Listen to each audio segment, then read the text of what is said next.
आज आपण गुलाबजाम बनवले आणि तेही थोडेसे वेगळे इन्ग्रेडियंट्स वापरून कणिक आणि मिल्क पावडर. आणि पहा कसे छान झाले आहेत ते. काही नाही, आपल्याला फक्त कणिक लागणार आहे, दूध लागणार आहे, मिल्क पावडर, तूप आणि बेकिंग पावडर, बस आणि झालं तयार. इथे पहा मी 80 ग्राम म्हणजे 10 टेबलस्पून कणिक घेतलेली आहे. त्याचप्रमाणे यात मिल्क पावडर घालायची, तीसुद्धा सारख्या प्रमाणात 80 ग्राम्स म्हणजेच 10 मोठे चमचे 10 टेबलस्पून आपण मिल्क पावडर घेतली आहे. यामध्ये आपण बेकिंग पावडर घालणार आहे 1/4 टीस्पून, 2 टीस्पून 2 छोटे चमचे तूप घातलेलं आहे आणि दुधाने मी याला भिजवते आहे. साधारण मला 20 मोठे चमचे म्हणजे 20 टेबलस्पून मला दूध लागलेलं आहे. हळूहळू आपण या डोला भिजवणार आहे आणि एकूण आपल्याला 10 मिनटं लागतात हाच डो बनवायला, एकदम सॉफ्ट करण्यासाठी. मी मोजूनच दूध घेतलेलं आहे आणि मला अप्रॉक्सिमेटली 20 टेबलस्पून दूध लागलेलं आहे मळण्यासाठी. हळूहळू दूध मिक्सरमध्ये घालत जाऊया आणि याला मळत जाऊया. पहा मी थोडं थोडं दूध टाकते आहे आणि त्याच्यामुळे मला मळणं सोपं झालेलं आहे. आता मी पूर्ण 20 चमचे दूध वापरलेलं आहे आणि आता हा मी डो ह्याचा बनवते. खूप थोडा जास्त वेळ लागतो, 10 मिनटं तुम्हाला याला मळण्यासाठी लागतात एक सॉफ्ट डो बनायला. थोडंसं मी दूध याच्यात टाकलेलं आहे, अक्षरशः थोडंसंच, आणि याचा हा डो बनवून घेतलेला आहे. आणि आता याला रेस्ट करायला ठेवून देऊ. तोपर्यंत आपण समोरची तयारी करूया. मी 2 वाट्या, ज्या वाटीने आपण कणिक घेतली होती त्याच वाटीने मी 2 वाट्या म्हणजे 2 मोठे वाटी मी साखर घेतली आहे आणि त्यामध्ये 2.5 वाटी पाणी घातलेलं आहे आणि गॅस ऑन करून दिलेला आहे. आता आपल्याला याला बबल्स येईपर्यंत उकळवायचं आहे. खूप एकतरीचा पाक वगैरे गरजेचा नाही आहे, पण छान साखर विरघळली, पाणी गरम झालं, बबल्स आले की आपला पाक तयार होऊन जाणार. तर अशा पद्धतीने मी आता ह्याच्यात पाणी घालून घेतलेलं आहे 2.5 वाटी आणि गॅस ऑन झालेला आहे. तर आता हे पाणी उकळणार आणि आपण ढवळत राहूया. साखर पूर्ण मिक्स झाली की आपला पाक तयार होऊन जाणार.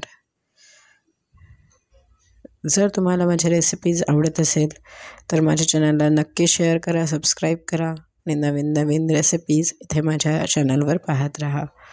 तर आता पहा, हा पूर्ण पाक तयार झालेला आहे, छान बबल्स आलेले आहे, याचा रंग बदललेला आहे. यामध्ये आपण आता इलायची पावडर टाकून घेऊया. साधारण अर्धा चमचा इलायची पावडर टाकली तर छान आहे. तुम्ही अख्खी इलायची पण टाकू शकता. त्याचप्रमाणे आवडत असेल तर केसरच्या काड्याही घालू शकता, त्यांनी पण छान फ्लेवर येतो. नसल्यास काही हरकत नाही, असेल तर नक्की घाला. इलायची आणि केसरमुळे फ्लेवर छान येतो आणि टेस्ट पण खूप छान लागते. मी आता अशा पद्धतीने याचे गुलाबजाम बनवून घेतलेले आहेत आणि हे मी पाकात तळून घेते आहे. तुम्ही पाहू शकता छान. आता ते गोल्डन ब्राऊन होईपर्यंत आपण यांना तळूया. काही लोकांना लाईट कलर आवडत असेल तर तसे काढू शकता, पण गोल्डन ब्राऊन झाले की ते आतमधून बाहेरून छान शिजतात. तेल चांगलं गरम असताना मी मंद आचेवर आपण तळून घेऊया, जेणेकरून ते आतपर्यंत चांगले शिजतील. तेल गरम होतं आणि त्याचप्रमाणे ते आता हळूहळू गोल्डन ब्राऊन होईपर्यंत आपण त्यांना छान तळून घेऊया. तुम्ही पाहू शकता यांचा रंग हळूहळू बदलतो आहे. खूप साऱ्या शेप्समध्ये आपण गुलाबजाम बनवू शकतो. कधी आपल्याला अशा पद्धतीचे आवडतात जे बाजारात खूपदा विकत मिळतात, कधी गोल लाडूसारखे किंवा बॉलसारखे. तर आता पहा, हे जे माझे तळलेले गुलाबजाम आहे ते मी गरम पाकामध्ये घातलेले आहे आणि त्यावर लीड ठेवलेली आहे. जे वेगवेगळ्या आकारांचे गुलाबजाम आपण बनवू शकतो. कधी घरात गोल आवडतात तर आता मी चेंडूसारखे गोल बनवते. छान डो सॉफ्ट झालेला आहे आणि त्याच्यामुळे मला गोल करणं सोपं जातं आहे. जर डो थोडासा कडक असेल तर हाताला दुधाचा थेंब लावून घ्यायचा आणि छान गोल करायचं, आणि नसेल तर हाताने मळत जायचं आणि गोल करत जायचं. तर त्याच्यामुळे एकही दांडी न येता छान सॉफ्ट असा आपला बॉल तयार होतो. त्याच्यावर एकही रेघ येऊ देऊ नये, यासाठी त्याला चांगलं मळणं गरजेचं आहे. पहा, मी थोडंसं दुधाचा बोट लावलेला आहे, जेणेकरून तो अजून थोडासा सॉफ्ट होऊन चांगला बनवता येईल. तर अशा पद्धतीने मी 1, 7, 8 असे गोल बनवलेले आहेत गुलाबजाम. यांनाही आपण गरम तेलात तळून घेऊया. हळूहळू टाकायचे, हातावर उडू नये यासाठी. आणि मंद आचेवर तेल गरम असतानाच घालूया आणि छान ब्राऊन होईपर्यंत त्यांना तळून घेऊया.